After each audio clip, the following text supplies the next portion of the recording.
We're in the 910 studio because we came into the scoreboard show tonight with Brian Marcolini filling in for Robert Fish, who did a great job, by the way.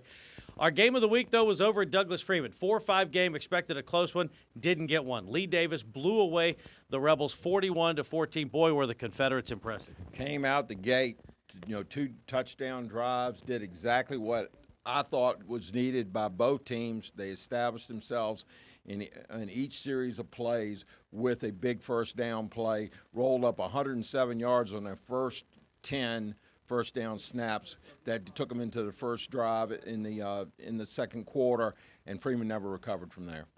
Lee Davis, it was a true team victory. They just dominated at every position, line of scrimmage, skill position, defense, special teams. They did it all. Yeah, and it was a really team effort, and we talked about it on defense. Their big defensive plays had a tendency, one guy flushed the quarterback, another guy chased him down. The quarterback would get rid of him. The next defender would come up, get in the quarterback's face, and then back in the secondary was ready to swat it down. It was a really good effort by both teams. I really thought that one of the big differences, and it is a glimmer of hope for next week as they look at a rematch with Highland Springs, is the way they change their offense, the way they script their offense, the way they set you up with formations.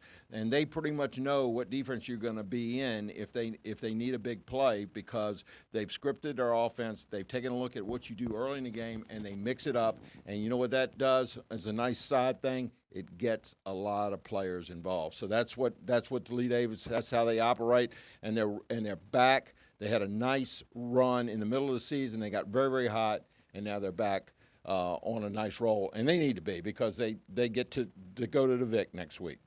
Now, Douglas Freeman, disappointing him, but a great 9-2 season. Yeah, and Mike had to rebuild at skill position, and he was missing his big tackle, who's going to be have a lot of postseason accolades, and is going to play on Saturday. He's got one more year, and so they were missing him, and that's tough when you have a team like Lee Davis that establishes the run enough to play action pass, and then they'll give you that steady 60-40 pass to run ratio. And when they're executing, they're just very hard to stay up with. Now, the top 3 seeds in this bracket, Highland Springs, Hermitage, and Byrd, all won handily tonight. So we get Lee Davis at Highland Springs next week, as you mentioned, and the battle of the undefeateds, Byrd and Hermitage. That'll be our game next week on Fox Sports 910. Yeah, and you couldn't find a hungrier team than the Hermitage Panthers, and I think that they'll gain a great deal of experience and confidence from the first game of the season. Against number 1 ranked Highland Springs. They came back, they put the game in their quarterback's hand, and I believe they have enough firepower on defense, and they've got that core of the defense with the really good defensive tackles and those good linebackers. I think they can cause problems and slow Byrd down enough to be able to keep it in range, so when Odom and his group gets the ball, they can play the Hermitage football, which is change up, change up, change up.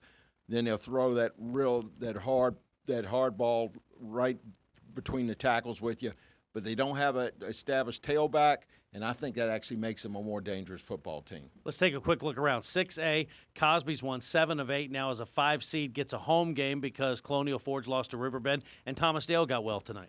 Yep, and we were talking again. We talked about the Capital District getting those teams ready. The 3 Hanover teams won tonight. The Highland Springs Hill serve, and you got Hermitage in there. As far as the county is concerned, and then down there with the Dominion district, we're doing something right, because there will always be districts. Yes, sir, always. And so my hat's off, because Cosby went 0-3. That's probably not as bad a time as to do it as Thomas Dale did. They went 0-3 at the end of the season, but they both recovered tonight, and it's a whole new season with the playoffs. In 4A, a thrilling win for Dinwiddie at Monacan tonight. Great season for Monacan, ends at 9-2, and Hanover advances. So Dinwiddie at Hanover next week. Yeah, and it's going to be interesting to see with the Clayton Cheatham situation with the 2 personal fouls. I'm sad to say I cannot think of a precedent on it, but I don't think the news is good on that. But that matchup's still going to be good anyway. Keep in mind, Hanover has a game in hand, a win in hand against Hopewell without Clayton Cheatham. They are still a very, very good football team. We will see what happens because the second round of the playoffs are next week, and Fox Sports 910 will be there to cover it. He's Gary Criswell. I'm Gary Hess.